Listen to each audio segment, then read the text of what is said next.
कि मुगल साम्राज्य की स्थापना भारत में 1526 में बाबर के द्वारा पानीपत की लड़ाई में की गई थी। ये तो मुगल कौन थे? अर्थात पितृपक्ष की ओर से तैमूर के शासक चंगेज खान के वंशज थे और मातृपक्ष की ओर से पितृपक्ष की ओर से तैमूर खान के वंशज थे और मातृपक्ष की ओर से चंगेज खान के वंशज थे। इस तरह से तैमूर पितृपक्ष की ओर से, मातृपक्ष की ओर चंगेज खान के वंशज थे। वो तैमूर और चंगेज खान जो घोर क्रूर व्यवहार के थे, उसी के संतान मुगल आए थे और यहाँ पर अत्याचार किया था। उनके बारे में हमने पढ़ा था। बाबर यहाँ आया और 1526 में पानीपत की पहली लड़ाई में यहाँ मुगल साम्राज्य की स्थापना की। 1527 में खानवा की लड़ाई लगी, 1528 में संदेली की लड़ाई और 1529 में गाजरा की लड़ाई और 1530 में जब बाबर की मौत होती है तो यहाँ पर हुमायूं शासक बनता है। 1523 से 40 तक हुमायूं का शासन रहता है। फिर हुमायूं और शेरशाह के बीच युद्ध होता है। चौसा के युद्ध 1539 में, कन्नौज का युद्ध 1540 में और फिर शेरशाह को भगाने के लिए विवश कर देता है। वो ईरान की ओर प्रस्थान कर जाता है और जब तक नहीं आता है तब तक यहाँ शेरशाह जिंदा रहता है।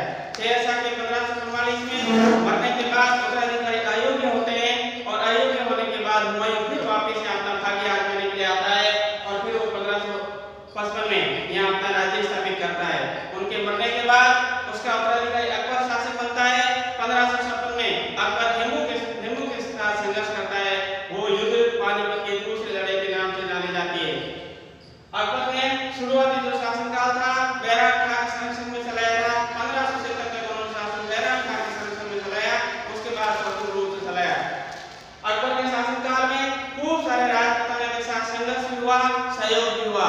आमेर के राजा मानसिंह, इस तरह से दूसरे राजपूतानों के शासकों ने सहयोग दिया, लेकिन मारवाड़ के संघर्ष और मेवाड़ के प्रताप के साथ लंबे समय तक संघर्ष रहा। 1605 में अकबर की मृत्यु के बाद जहांगीर शासक बना। जहांगीर के काल में भी यह संघर्ष रहा, लेकिन 10 साल के संघर्ष के बाद महाराणा प्रताप के वंशज अमर सिंह ने उसके साथ संधि करके मित्रता कर ली थी। इस जहांगीर की मृत्यु 1627 में हुई। उसके बाद शाहजहां उसका उत्तराधिकारी बना और शाहजहां 1658 तक रहा और शाहजहां के जीते जी उत्तराधिकार को लेकर संघर्ष हुआ और इस संघर्ष में शाहजहां के 4 पुत्रों में से एक पुत्र औरंगजेब जीता और तीनों पुत्रों को मारकर और शाहजहां को जेल में बंद कर समय शासक बन गया।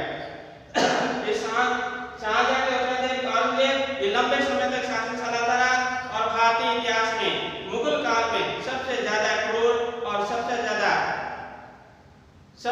ज्यादा जो मुगल समुदाय में विश्वास रखने वाला था, धार्मिक कट्टरपंथा में विश्वास रखने वाला था, वो औरंगजेब था। और 1707 में इसकी मृत्यु के बाद इसकी धार्मिक कट्टरता की वजह से जो इतना बड़ा जो साम्राज्य था धीरे धीरे विखंडित होने लगा, विभाजित होने लगा और इस तरह से उनके उत्तराधिकारी भी अयोग्य थे और धीरे धीरे जितने भी उत्तराधिकारी थे उनके साथ वो राज्य संभल नहीं पाया और मनसबदारों के बीच बढ़ता गया और विशाल साम्राज्य टुकड़ों में बन गया। इतना हमने पढ़ा था।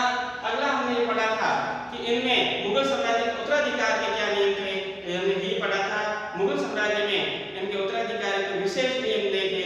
कहीं पर तो नियम ज्येष्ठ अधिकार के होते थे, कहीं पर ऐसा नियम होता था कि साम्राज्य को उनके बेटों में बांट दिया जाता था। जैसे बाबर की मृत्यु के बाद हुमायूं ने अपने भाइयों के साथ अपने साम्राज्य को बांट दिया गया था, तो कहीं पर बड़ा पुत्र होता उनको राजा बनाया जाता था, लेकिन ये सामान्यतः सही नहीं था।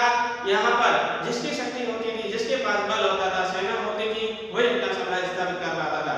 तो शाहजहां के जीते थी औरंगजेब ने अपने भाइयों को मार सत्ता हत्या दी और औरंगजेब के मरने के बाद उनके पुत्रों के बीच में उत्तराधिकार को लेकर संघर्ष हुआ।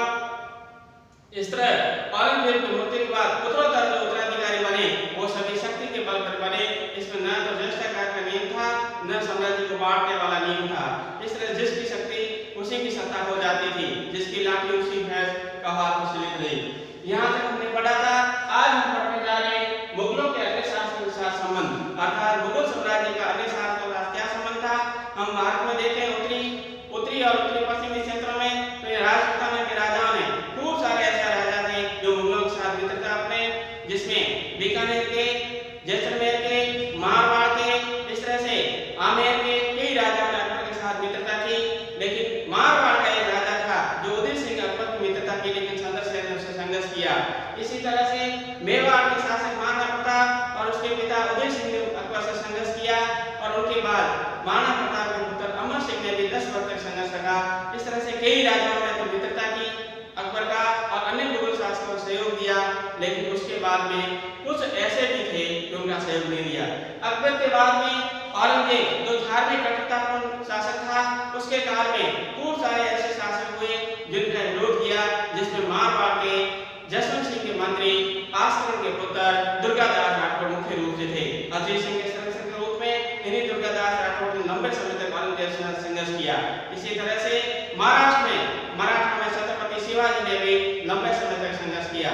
ये सब संघर्ष होने का जो महत्वपूर्ण कारण था वो औरंगजेब की धार्मिक कट्टरता थी।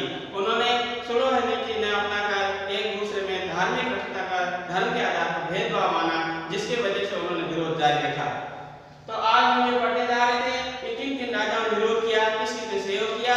तो मुगलों के साथ मुख्य रूप से मारवाड़ के संदर्शन, मेवाड़ के महाराणा प्रताप, इन्होंने विरोध किया। अन्य जितने भी शासक थे उनमें से अधिकांश शासकों ने सहयोग किया। इस तरह से मराठा में छत्रपति शिवाजी ने भी औरंगजेब से विरोध किया था। अगला जो बिंदु है वो है मनसबदार और जागीरदार। ये मनसबदार क्या होते थे? मनसबदार का अर्थ ये होता था जिसके पास पद होता था, जिसको वेतन दिया जाता था, जिनके पास सेना होती थी। वेतन होता था, पद होता था, सेना होती थी, उसको मनसबदार कहते थे।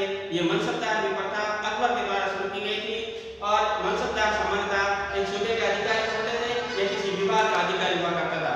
इस तरह से शुरुआती काल में, इस मुगल काल में जो मनसबदार बनाए जाते थे वे तुर्की लोगों को बनाए जाते थे, क्योंकि मुगल समय बाहर से आए थे। पितृपक्ष की औरतें तैमूर के वंशज थे, मातापक्ष की औरतें संघेज खान के वंशज थे, तो अपने वंशज भाइयों के साथ विश्वास अधिक करते थे। तो शुरुआत में तुर्की को ही उन्होंने मनसबदार बनाया, धीरे धीरे ईरानियों को भी बनाया, फिर भारतीय मुसलमानों को भी बनाया, फिर अफगानों को भी बनाया, फिर राजपूतों को बनाया, जैसे आमेर के मान सिंह को मनसबदार बनाया। इसी तरह से मराठा को भी मनसबदार बनाया। और ये मनसबदार जिसके पास पद, जिसके पास सेना और जिसके पास वेतन दिया जाता था, उनको मनसबदार कहते थे। ये मनसबदार प्रथा चलती गई और इस तरह अकबर के काल में जो मनसबदार प्रथा थी वो धीरे धीरे बढ़ती गई, सर्वोच्च शिखर पर पहुंची। औरंगजेब के काल में सबसे अधिक मनसबदार प्रथा थी, जिसका परिणाम ये हुआ जो राजस्व होता था, खजाना होता था, अधिकांश खजाना इस मनसबदार पर खर्च कर दिया जाता था। इसीलिए तो औरंगजेब की मृत्यु के बाद उनको उत्तराधिकारी युद्ध हुआ, तो खजाना खाली मिलने के बाद में धीरे धीरे मुगल साम्राज्य इतना कमजोर हो गया कि उस मुगल साम्राज्य जो विस्तृत विशाल मुगल साम्राज्य था उसको आसानी से अंग्रेजों ने उसको परास्त कर दिया और 1757 और 1764 के बक्सर के युद्ध में उन्होंने आसानी से दक्षिणी भारत को जीतते हुए धीरे धीरे संपूर्ण भारत को अंग्रेजों ने अपने कब्जे में कर लिया। इसके बाद अगला जो शिक्षण बिंदु अगले काल में पढ़ेंगे। आज यहीं तक विराम देंगे। धन्यवाद। नमस्कार।